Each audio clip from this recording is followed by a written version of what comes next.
Tuhan merdeka. Berikan kemuliaan Tuhan. Haleluya. Kita bersyukur pada Tuhan Yesus.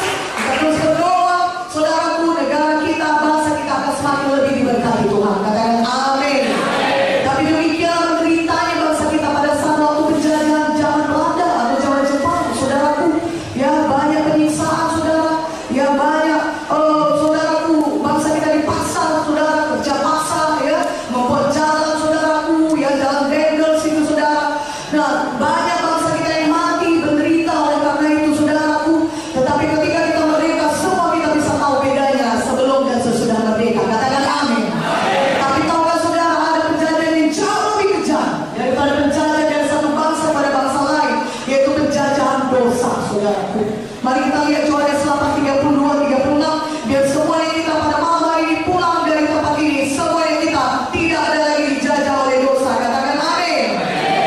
Yohanes 8 ayat 32-36. Saya bacakan kepada saudara. Saudara lihatlah Alkitab saudara. Mari kalau saudara bawa Alkitab kita bisa baca bersama-sama. Yang suka cita baca firman Tuhan, katakan amin. Yohanes 8 ayat 32-36. Kita baca sama-sama. 1, 2, 3.